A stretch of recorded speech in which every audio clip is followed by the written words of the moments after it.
Anglo-Saxon England, the year 870, a fragmented island of warring kingdoms besieged by the Vikings.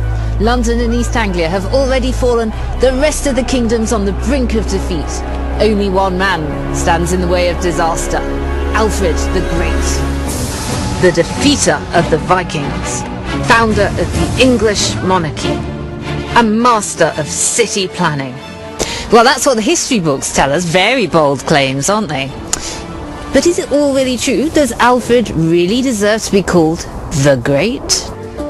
As a youth, he was plagued by mysterious illness and obsessed with sex. As an adult, he was a hypochondriac and racked with guilt. He certainly had a few problems.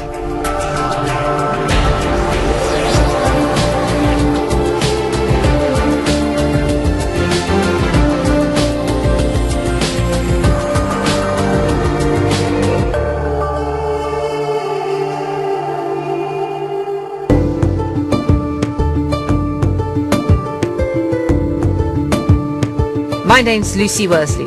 I'm a historian, and my whole purpose in life is separating truth from fiction, especially when it relates to the kings and queens of England.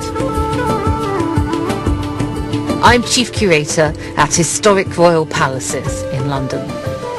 Because I spend a lot of my time at Hampton Court Palace, home of Henry VIII, I suppose I'd say that if any king deserves the title the Great, it was him. In this programme, I'm leaving the palaces behind to travel back to my roots in the south. It's a trip into the dangerous and beautiful world of Anglo-Saxon England. I want to investigate how great Alfred the Great really was. I'll be using evidence from across southern England in order to discover the man behind the legend.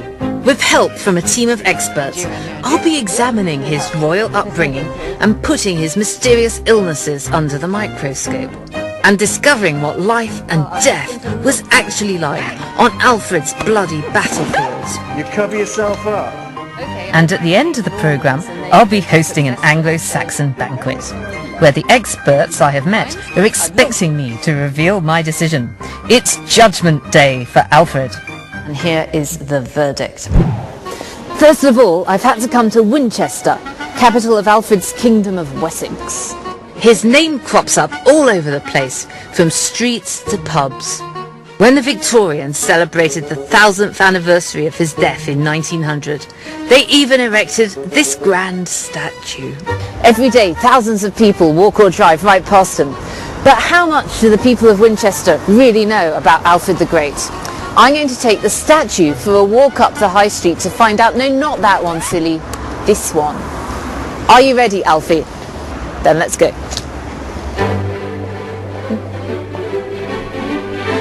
You like him, don't you?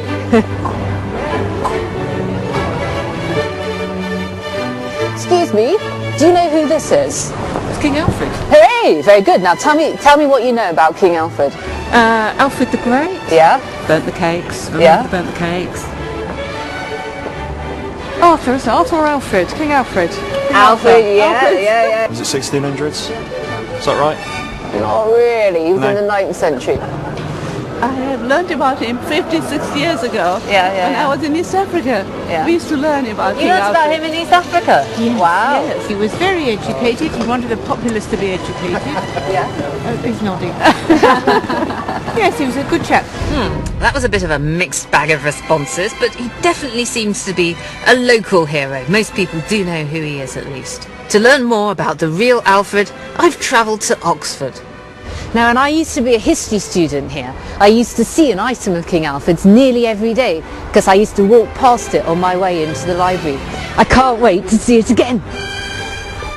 The most famous relic from Alfred's reign is the Alfred Jewel, held here at the Ashmolean Museum.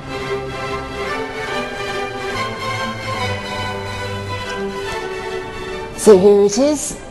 This must be the most famous artefact surviving from Anglo-Saxon times anywhere. The Alfred Jewel was discovered in 1693 by a labourer who was digging in the peat at Petherton in Somerset, which is very near to Athelney, where King Alfred was hiding out when he was on the run from the Vikings. It's fabulously valuable and we can't get it out of its case, but the museum are going to let me handle an exact replica. Just extraordinary. I've never been this close to it before. It's just brilliant to get my hands on it and have a real good look. The replica itself is over a century old, and this is as close as I'm going to get to touching something that King Alfred might himself have held. It's clearly associated with him because it says on it, Alfred ordered me to be made. That's what it says in English. It's Old English, but this is English. And one of the key things about the jewel is that we think it was made as a sort of bookmark. Now, Alfred was big on translating Latin texts into English, and he would give copies of his work to his bishops. This really savage Saxon beast at the end here, it's got a hole in it, and there's a theory that a bone or ivory pointer would have been housed in there. Then the bishop who received this as a gift would have held this like a handle, and he would have moved it across the page so he could point to the line of text that he was reading. Then inside the little picture, which may be Jesus Christ, it's in wonderful blues and greens, and Jesus Christ is holding two kind of flowers, pointers. Who knows what they are, but it's great to see an Anglo-Saxon face.